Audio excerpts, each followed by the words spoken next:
안녕하세요. 부산부동산 스튜디오입니다. 8월 5일 1일 브리핑 해보도록 하겠습니다. 부산 아파트 하락 아직 시작도 안 했다. 레이 카운티 분양권 38% 폭락, 양정 포레일즈 스위치 33% 폭락. 제목은 조금 자극적으로 달아봤어요. 구독, 좋아요 안 하고 보는 흑우업체, 구독, 좋아요 하시고 영상 가끔 시청해 주시다 보면은 이렇게 한동안 코인 때문에 유행했던 말인가요? 아무튼 어디 가서 호구 잡히는 일은 없도록 하셨으면 좋겠습니다.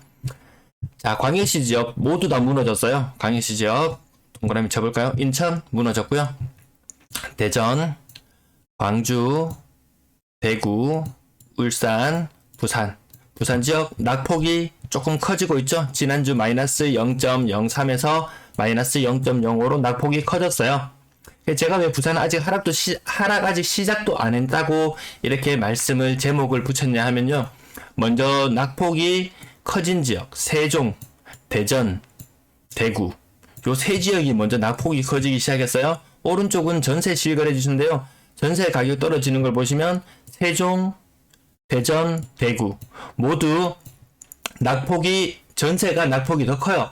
근데 아직 부산 지역을 보시면 아시겠지만 매매 가격이 전세 가격보다 얘가 더 커요. 진짜 하락이 시작되면은 전세가는 더 가파르게 떨어지는 현상을 만나게 되거든요. 그래서 아직까지 하락 시작도 안 했다고 말씀을 드렸어요. 부산 괜찮아. 우리 부산은 언제든지 규제적 해제되면 살아날 수 있어. 웬걸요? 서울 보세요. 서울 마이너스 0.07%예요. 부산 지역 마이너스 0.05예요. 부산이 서울보다 더 나은 곳은 아니라고 생각해요. 그 서울 지역 예를 들면 강남은 괜찮아, 서초는 괜찮아, 이런 이야기들이 있었잖아요. 서초 국권이 버텨요. 강남 버텨요. 그러면 이 낙폭을 보시면 아시겠지만 상대적으로 다른 지역은 낙폭이 더 커지거든요. 뉴스에 나오는 걸 보면 노도강 지역은 마이너스 0.17%니 마이너스 0.15%니 이런 이야기가 나온단 말이에요. 제가 늘 말씀드리지만 마이너스 1 얼마라는 요 비율이 나오면은 낙폭이 20에서 30%인 낙폭이 굉장히 많이 이런 마이너스 20에서 마이너스 30% 정도 되는 하락 거래가 많이 나타난다고 계속 말씀을 드려왔던 부분이에요. 부산 머지않았어요. 갑자기 전세 가격 순식간에 떨어집니다. 제가 가장 위험한 지역으로 꼽았던 것 중에 하나가 인천이에요. 대구보다 더 위험할 수도 있겠다. 인천 지역이 입주 물량이 굉장하거든요.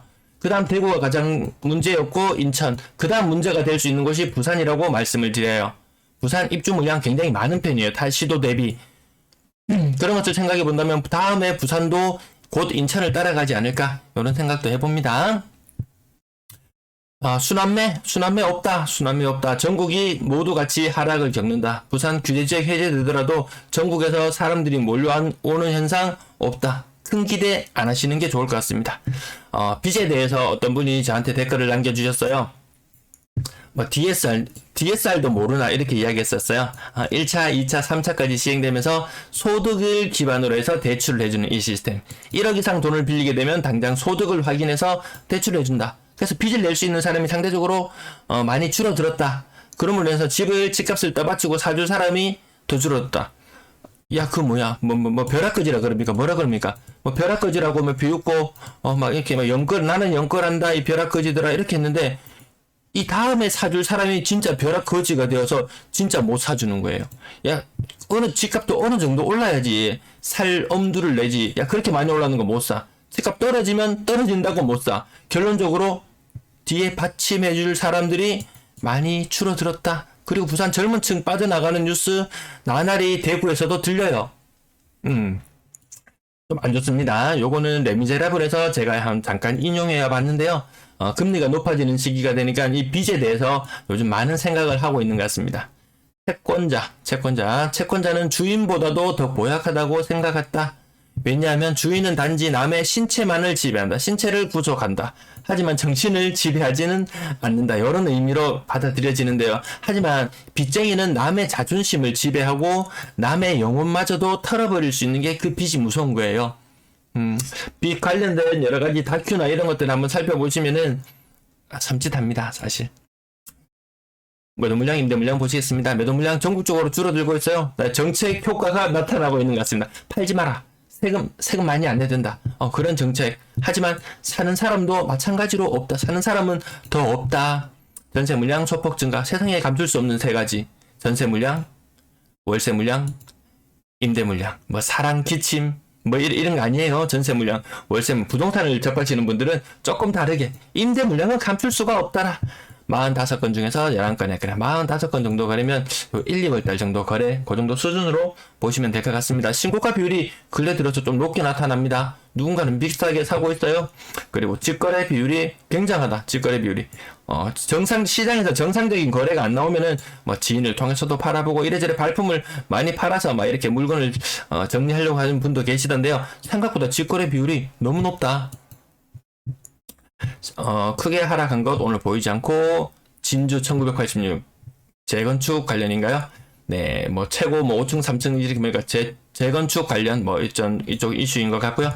나머지 크게 상승한 건 보이지 않고 한 10% 정도 하락한 것, 더샵 파크시티 한 20% 정도 하락한 것 이렇게 눈에 띄네요.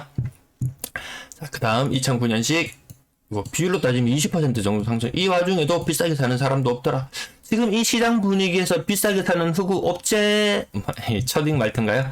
어쨌든 자, 한 10% 정도 하락하는 거래들 많이 눈에 띄는 가운데 개금 아이파크 20% 정도 하락했는 것도 눈에 띄고요. 그 중에서 눈여겨봐야 될 것은 최근에 3억 2천 최고 전세가가 3억 2천이었어요. 최고 전세가가 3억 2천. 그러면 아마 최근 2년 내에 이루어졌던 거래일 거예요. 근데 매매 금액이 3억 1,300으로 떨어졌어요. 그럼 이 전세입자 제대로 돈 받아 나가기 힘든 상황들로 맞닥뜨리고 분쟁들도 많이 이루어지고 있더라고요. 여기 보시면은 3억이 아파트들, 부산 지역도 3억이 아파트들은 거의 깡통 전세와 맞닥뜨려 있다. 뭔가 대책이 좀 나와줘야 될 그런 시점으로 보여집니다. 한 15% 정도 하락했는 거래, 10%. 오늘은 크게 하락한 거래는 눈에 띄지 않고 오히려 신고가가 더 많이 눈에 띄는 그런 하루였네요. 함지그린 한 20% 정도, 보합거래도 제법 보이고요. 10% 정도, 15% 정도, 이렇게 정도. 신고까지만 그렇게 막 의미 있는 것 같지 않다. 좀 거래 공백이나 여러 가지 요인들, 아니면 뭐 재건축이나 이런 여러 가지를 생각해서 올해는 아파트, 지금 시점에 과연 정부 정책이 250만 개를 공급한다고 하니까 결국은 부산 면적이 좀 좁잖아요. 결국은 때려 부수고 지어야 된다. 야, 선진입이다, 선진입. 이 세월 인허가가 나고 하더라도 야, 진짜 한 10년 세월을 기다려야 될지도 모를 듯 합니다. 건당 거래 대금 지속적으로 하락하고 있다. 비싼 물건을 안 산다. 거래량 작은 산을 이뤘지만 거래량이 갑자기 급반전, 규제적 해제되더라도 급반전하진 않더라고요. 네. 어느 가격대가 거래가 많이 되냐고 보니까 3, 4억대. 요 정도 그 가격대면은 한 채 더 사도 별로 부담이 없다. 세금적인 부분에서만 말해요. 근데 둘 다 1주택자가 한 개를 더 샀을 때 두 개가 다 하락한다면 그게 더 아프지. 세금 꼴랑 몇 분의 눈이 멀어가지고 큰 우를 범하는 그런 사례는 없었으면 합니다. 6억 이상 거래 비중 계속해서 줄어드는 것으로 나타나고요. 분양권 거래 레이 카운티 어젠가요?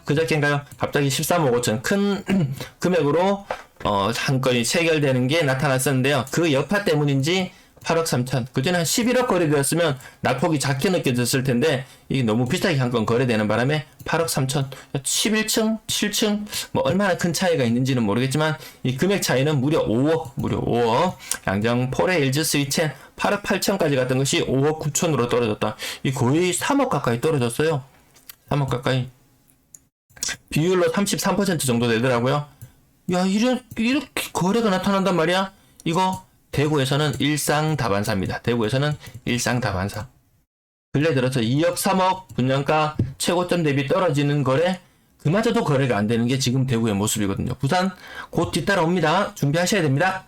나머지도 1억씩 떨어지는 게 오히려 별거 아닌 것처럼 느껴질 정도. 오늘 분양권 가격은 약간 충격으로 다가오네요. 전세 거래량 신고가 10% 정도 안 되는 수준이고요. 이렇게 껑충 뛰는 것도 좀 의문이 든다. 이런 것도 가격이 지나치게 낮은 것도 좀 이상하지만 지나치게 높은 것도 좀 문제가 있을 수 있습니다. 2022년 힐스테이트 이진 베이시티 아파트 이렇게 지나치게 높은 가격 조금 생각해 볼 필요가 있어요. 지금 억 단위로 하락하는 것 훨씬 더 많거든요. 놀랄 정도로 이게 지나치게 너무 낮은 거 아니야? 하지만 금리 오르는 부분 반영. 지금 시중에서 돈 빌린다든지 아니면 신용대출 이런 거 인터넷에 글 같은 거 올라오는 거 보니까 무섭더라고요. 2%대 몇 년 전에 2% 중반에 했었는데, 한창 코로나가 한창일 때 했었는데, 지금 6% 중반으로 올라왔대요. 신용대출이자가. 와, 사람 정말 깜짝 놀랄 노자 아닙니까? 5천만 원을 빌렸다가 봅시다. 1년에 한 100만 원, 한 달에 한 10만 원, 뭐 외식 한두 번 줄이면 되지. 근데, 이거 얼마인가요? 6%까지 올라왔으면 300만 원? 야, 이거 외식 줄이고, 뭐 딴 거 좀 더 줄일 거 없을까라고 또 고민을 해봐야 됩니다. 근데 사람들 살림살이가 다 소득에 맞춰서 딱 짜여져 있기 때문에 이 줄이는 건 쉽지 않다. 결국 전세 가격 아주 큰 영향이 미칠 것 같습니다. 가격 지금 억 단위로 하락하는 것만 늘 동그라미 쳐서 보여드리는데요. 숫자 좀 크게 해서 보여주세요 라고 말씀하시는 부분, 제 영상 아랫부분에 보시면은요, 요 사이트 있어요. 제가 영상, 이 모든 거래, 실거래 자료를 다 보여드리기에는 시간적인 제약이 있기 때문에, 네. 그 부분, 영상 아랫부분에 있는 설명 부분에 요 사이트 있으니까 그쪽으로 들어가셔서 확인하시면 될 것 같고요. 부산 지역이 좀 특이한 게, 전세 거래가 식을 줄을 몰라요. 다른 지역 뭐 월세가 많아지니 전세 대란 이 난리를 법석을 들더니만 이 전세 대란이 없고 나니까 이제 월세 대란에 대한 이야기가 나오는데, 사실 월세 대란도 없을 거예요. 전세 거래량 줄어들고 있는 모습만 확인하시면 되고요. 4억 이상 전세, 고가의 전세도 점점 부담스러워하는 시기로 가고, 평균 전세 가격 지금 야, 왜 이렇게 높아라고 어제 한번 말씀드렸는데 다시 한번 말씀드리지만, 대구보다 평균 전세 가격 낮아요. 지금 그렇게 높은 건 아니다. 월세 거래량도 많지 않다. 이 기울기 보이시나요? 이게 월세 대란으로 가고 있는 건가요? 이게 월세 대란 가고 있어요? 월세 거래 그렇게 많나요? 아니잖아요. 지금 월세 거래가 이렇게 줄어들고 있는데, 월세 거래하고는 월세 대란은 아니다. 시장에서, 언론에서 만들어내는 호구다, 이렇게 말씀드리고요. 전체 임대 거래량 같이 굉장히 위축되고 있다. 오히려 임대가 안 나가서 그래서 대란이다. 이렇게 정리하고 오늘 마치겠습니다. 시청 감사합니다.